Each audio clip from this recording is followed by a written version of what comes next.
बहुत धन्यवाद।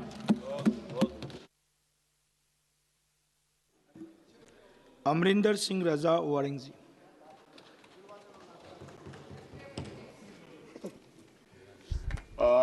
धन्यवाद अध्यक्ष महोदय। धन्यवाद सभापति जी, आपने मेरे को गंभीर चर्चा पर अपनी बात रखने को समय दिया है। सबसे पहले तो मैं अपनी तरफ से उन भाइयों को श्रद्धांजलि अर्पित करना चाहता हूं जिन्होंने पहलगांव में अपनी जान दी,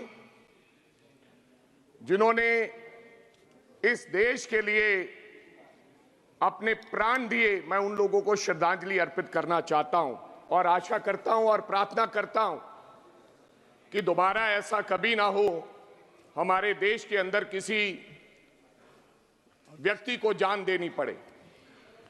मैं अपने जवानों के लिए भी कुछ शब्द कहना चाहता हूं, उन जवानों के लिए जिन्होंने इस देश की रक्षा के लिए, एकता और अखंडता के लिए हमेशा बॉर्डर पर तैनात होकर हमारे देश की रक्षा करने का काम किया है। मैंने उनके लिए 2 शब्द लिखे हैं। भारत मां की शान के लिए मिट जाते हैं हम, तिरंगे में लिपट तबूतों में बंद हो कंधों पर आते हैं हम। तिरंगे में लिपट तबूतों में बंद हो कंधों पर आते हैं हम। गांव शहर गलियों में फूलों की बारिश में नहाते हुए यूं ही हंसते हंसते भारत मां पर मिट जाते हैं हम। हमें अपनी सेना पर कोई शक नहीं है अध्यक्ष महोदय, हमें गर्व है कि हमारे पास इतनी अच्छी सेना और इतनी मजबूत सेना है जो दुश्मन का मुंह तोड़ जवाब दे सकती है। हमें, आज मैं तमाम वक्ताओं को सुन रहा था सभापति जी, ऐसा लग रहा था कि पूरे का पूरा विपक्ष, कुछ जो सत्ता पक्ष है, वो इस नजरिए से देख रहा था और बात कर रहा था कि हमने कहीं ना कहीं ऑपरेशन सिंदूर का विरोध किया है।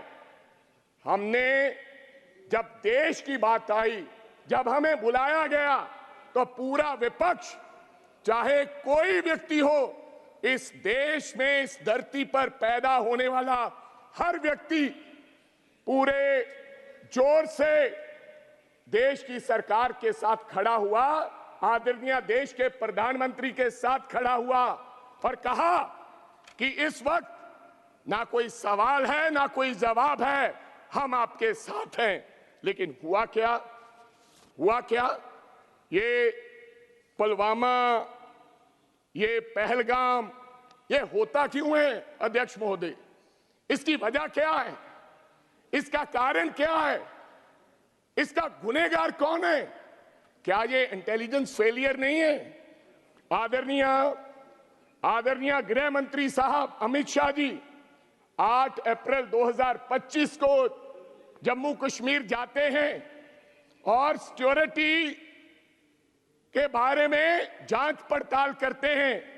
जहां तो इंटेलिजेंस ने किसी प्रकार कोई इत्तला नहीं दी, या फिर उनके पास इंफॉर्मेशन नहीं थी। लेकिन इसकी जिम्मेदारी तो किसी ना किसी को लेनी होगी अध्यक्ष महोदय। कौन जिम्मेदारी लेगा? कौन माफी मांगेगा? पुलवामा हुआ, पहलगाम हुआ, इसकी जिम्मेदारी लेनी पड़ेगी। अगर मैं उनकी जगह पर होता तो हमें तुरंत माफी मांगते हुए देश के गृह मंत्री को इस्तीफा दे देना चाहिए था, क्योंकि ये इंटेलिजेंस फेलियर है। आपकी वजह से उन निहत्थे 25-26 लोगों की जान गई है। अगर आप 11 साल से इस देश की इंटेलिजेंस नहीं संभाल सकते, तो इस देश की 140 करोड़ की आबादी वाले देश को संभालने की आप में क्षमता नहीं है। मेरा सवाल आप पर है सीधा। और मैं अध्यक्ष महोदय, मेरे और भी कई सवाल है। पहला सवाल, आपने 7 मई को डायरेक्शन दिया, आपने कहा कि हम पाकिस्तान के हम पाकिस्तान के आतंकवादी ठिकानों पर हमला करेंगे। आप बार बार पूछते हैं कि आप ये क्यों पूछते हो कि पेन टूटा और पेंसिल टूटी। आप ये पूछो कि हमारा ऑपरेशन सफल हुआ कि नहीं हुआ, हमारा रिजल्ट कैसा था, हमें शक है, हुआ क्या। मैं आपसे ये जानना चाहता हूं, सरकार से जानना चाहता हूं।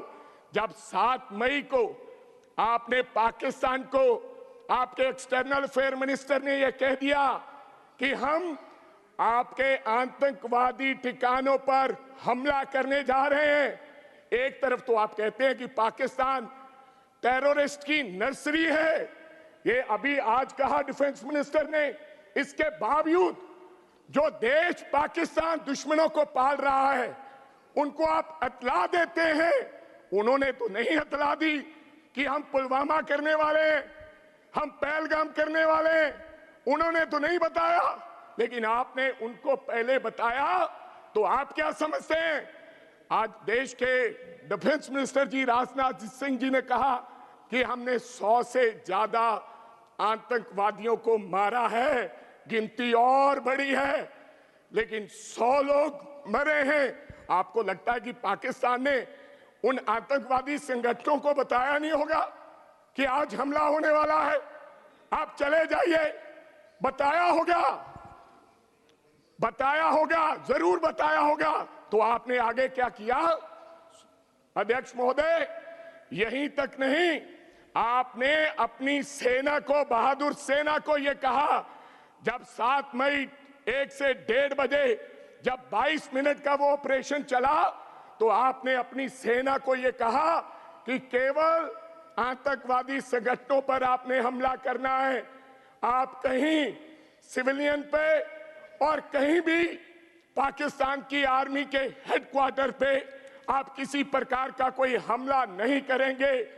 इसी की वजह रही हमारे 5 एयरक्राफ्ट गिरे।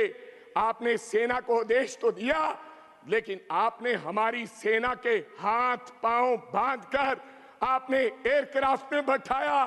वो मजबूर थे, वो लाचार थे कि अब पाकिस्तान जब रिटेलिएट कर रहा था हम क्या करें। इसलिए उसका नतीजा निकला। अभी तो 2 मिनट हुए हैं साहब, अभी तो 2 मिनट हुए हैं, 10 मिनट है मेरे, बेल क्यों मार रहे हैं आप?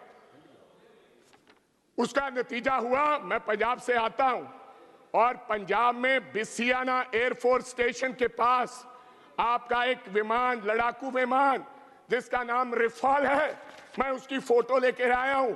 उसका टेल गिरा और मैं वहां पर गया, उसके ऊपर लिखा था BS-001 और नीचे ये BS-001 आपका रफाल एयरक्राफ्ट गिरा पहले दिन, जिसमें गिरने पर एक व्यक्ति की मौत हुई और 9 लोग जख्मी हुए। ये मीडिया में आया, SMO ने बताया। और आपके आदरणीय भारती जी, एयर मार्शल भारती, उन्होंने भी ये माना, लेकिन उन्होंने कहा ये अनआइडेंटिफाइड एयरक्राफ्ट है, एक एयरक्राफ्ट गिरता है, लेकिन आपने उसको अनआइडेंटिफाइड एयरक्राफ्ट का नाम देके आपने देश की जनता को मूर्ख बनाने का काम किया। और यही तक नहीं, डिसॉल्ट CEO जो समाप्त कैसे कर दें भाई आप दलीप जी साहब, आप नाराज लगते हैं। मेरा समय है 10 मिनट, आपको आदरणीय मंत्री साहब ने कह दिया कि नबेड़ो मेरा। ऐसा सुनिए जी, आप डिसॉल्ट अभी 3 मिनट हुए हैं। डिसॉल्ट कंपनी के CEO जो रिफाल्स जहां बनता है, आप समाप्त कर उन्होंने दीजिए। ये माना है, लास्ट उन्होंने सेंटेंस ये बोलिए। माना कि एक टेक्निकल वजह के कारण एक रफाल गिरा है। तो आपने वो भी नहीं बताया ठीक। कि टेक्निकल वजह क्या थी। श्रीमती लाभली आनंद जी, श्रीमती लाभली आनंद ये जी। तो दिस इज टू मच जी। आप बोल रहे 10 मिनट्स हो गया, 10 अभी मिनट्स, पहला 10 मिनट्स। नहीं 10 मिनट्स कहाँ हुए? बहुत बहुत धन्यवाद 1 मिनट दलीप जी। सभापति महोदय। लाभली 1 मिनट, लाभली जी, जस्ट मिनट, आधा मिनट में समाप्त कीजिए। आधा अगर मिनट में 10 मिनट हुए हैं क्या? नहीं कहाँ है? चालू है, चालू है, चालू है। दलीप जी। आप अध्यक्ष महोदय, आप गलत कर रहे हैं। हमारे 4 मिनट नहीं हुए अभी तक। नहीं यार, ऐसे फिर मैं आपका कैसे यहाँ- बोल पाऊंगा? 9 minutes you have completed, 10 minutes going on. Please complete within 10 minutes. देखो साहब, डिसॉल्ट कंपनी के सीईओ ने कहा कि टेक्निकल वजह से हमारा एक रफाल जो गिरा है, लेकिन आज तक नहीं बताया गया कि रफाल गिरा है कि नहीं गिरा है। फिर आपके दोस्त ने, ट्रंप ने भी ये कह दिया कि हिंदुस्तान के 5 फाइटर जहाज गिरे हैं। ये आपको मानना होगा। आप स्ट्रेटजी आप अपनी बनाते रहे, गुजरात मॉडल पेश करते रहे। आपने जिस प्रकार से इस देश के अंदर नोटबंदी लेकर आए, जिस प्रकार से आपने जीएसटी लागू किया, जिस प्रकार से 3 काले कानून लेकर आए, उसी प्रकार से आपने देश की सेना को आदेश दिया कि आप लोग किसी प्रकार का बहुत बहुत कहीं धन्यवाद और माननीय आप कोई- सदस्य लवली आनंद जी। बहुत बहुत धन्यवाद सभापति महोदय। मुझे इस विशेष चर्चा में बोलने का अवसर देने के लिए मैं